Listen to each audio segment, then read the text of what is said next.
Gospel Barry Kinani went missing in 2007 when he was just a child.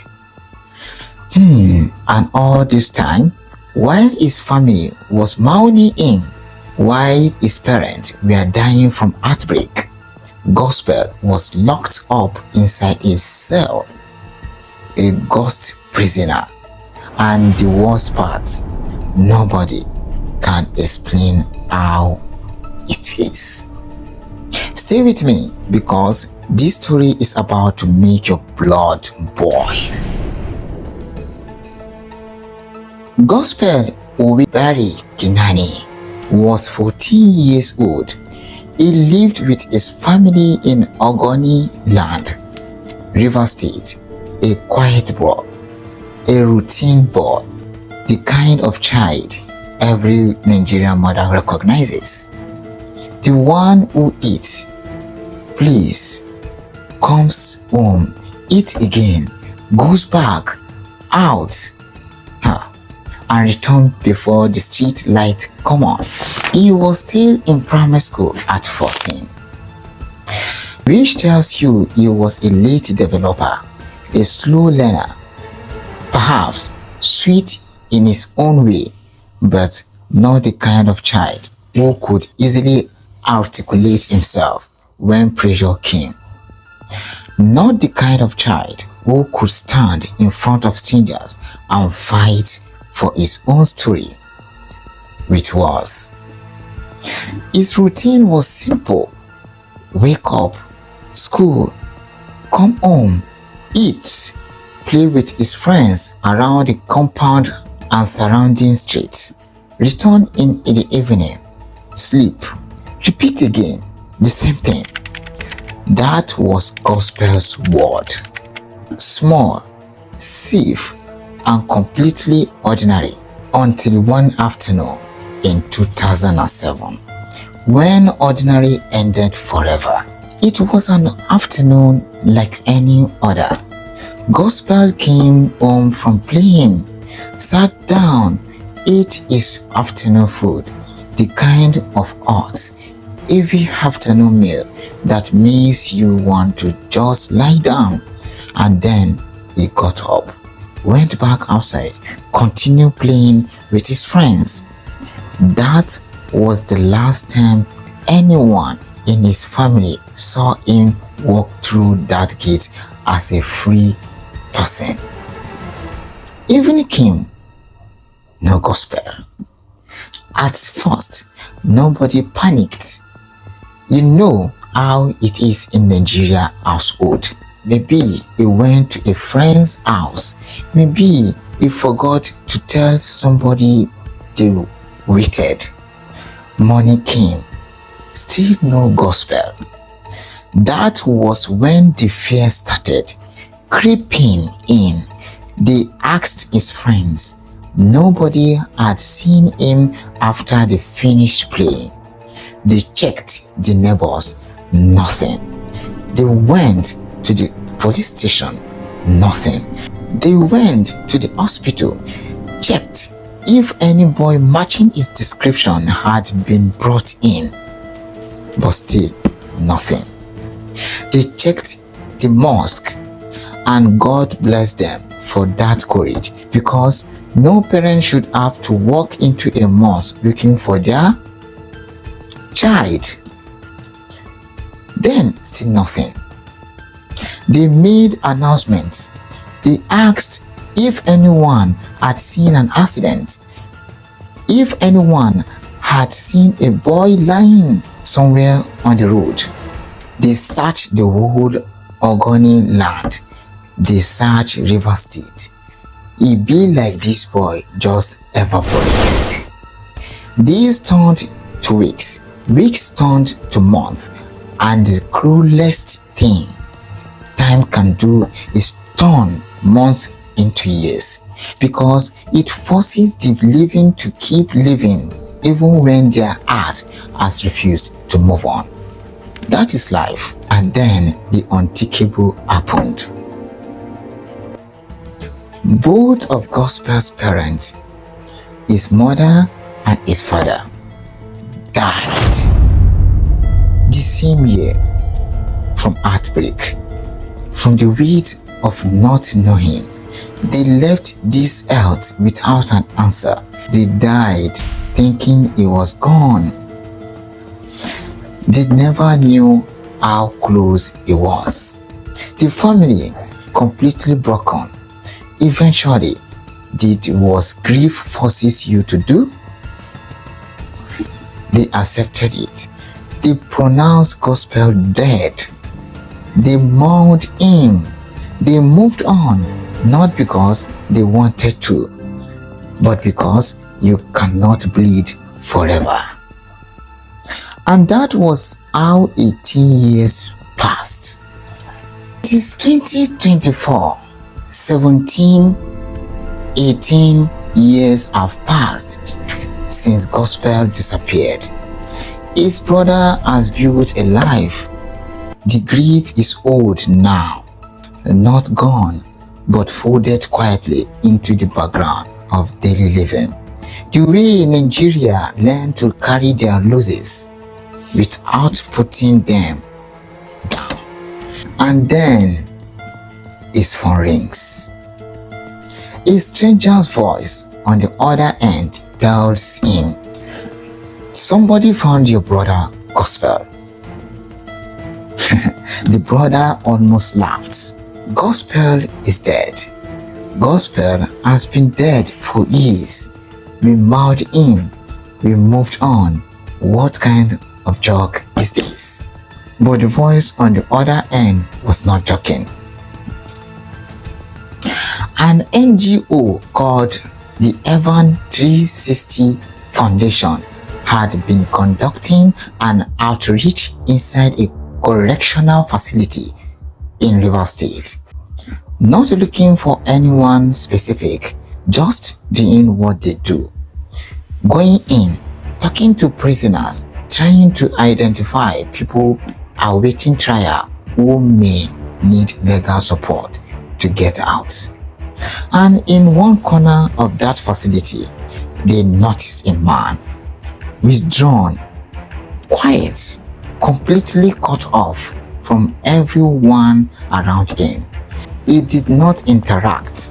He did not speak unless spoken to. He sat in his own world like someone whose mind had long since packed its bags and gone somewhere safer. They approached him. They asked him questions, and slowly, he gave them his name, Gospel. Something told them to dig further. They checked for his file. What? No case file, no charge sheet, no record of arrest, no name of the officers who brought him in, no court appearance on record, no lawyer, no trial date, nothing, no sentence. This man, this 32-year-old man sitting in the corner of a Nigerian prison, did not officially exist in that system. He was a ghost. Let me explain something to you so you understand the full weight of what this means. When the Nigerian police arrest you, there is a process, right? They take you to a detention facility. After a period, you are charged to court. You appear before a judge. You plead guilty or not guilty. And from there, you are either held in a correctional facility awaiting trial, or you begin serving your sentence. Every single step of that process leaves a paper trail, because these prison officials, even till today, they write everything by hand. Physical files, physical records, names, dates, charges, arresting officers. There are people whose entire job is to maintain those records. For Gospel Kinani to have spent 18 years inside that facility, from age 14 to age 32, There had to be a file. There had to be a name that somebody was calling him during roll call every single day. The Heaven 360 Foundation could not find it under his name, which means one of two things happened. Either somebody deliberately destroyed that file, which is his own kind of crime. And this is where the theory gets dark. Gospel was never there under his own name. Think about it. If someone with money and connections needed to quietly disappear from that prison, bribed their way out, broken out, whatever the arrangement was, the roll call still has to balance. The numbers still have to add up. A prison with records cannot simply have a body missing every morning at counts.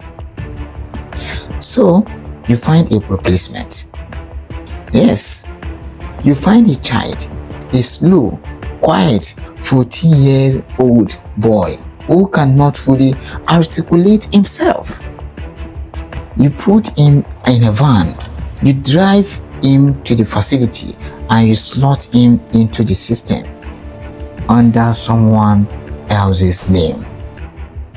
And that boy wakes up every morning answering to a name that is not his, serving time for a crime that was never his. Why the person he replaced is somewhere outside living life, free. That is why there is no file under Gospel's name. The files exist. It is just filed under a different identity. And whoever that identity belongs to is almost certainly still out there. This is a theory, but ask yourself, how else do you explain 18 years with no record, no charges, no case, and no explanation? The Heaven 360 Foundation spent months fighting for this man. Petitions, advocacy, campaigns, tracing his origins back to Ogoni Land, going community by community, asking questions, showing descriptions, until finally they found his brother. And that brother, who had buried Gospel in his heart years ago, had to travel to that prison and stand in front of a man he had not seen since 2007. He looks at his brother like a stranger, and that image, that moment, is one of the most painful things I have ever had to sit with while researching a story. Then a judge reviewed the case, granted Gospel a pardon. A pardon? What? For what crime exactly? Nobody could say, because there was no crime on record. But you followed the law, even when the law had failed you completely. Gospel walked out of that facility in 2005. And then the threat started. Prison officials began calling the family, telling the brother to calm down, to be grateful, to stop talking to journalists, to get off social media, to let the matter rest. Let the matter rest? Let the matter rest?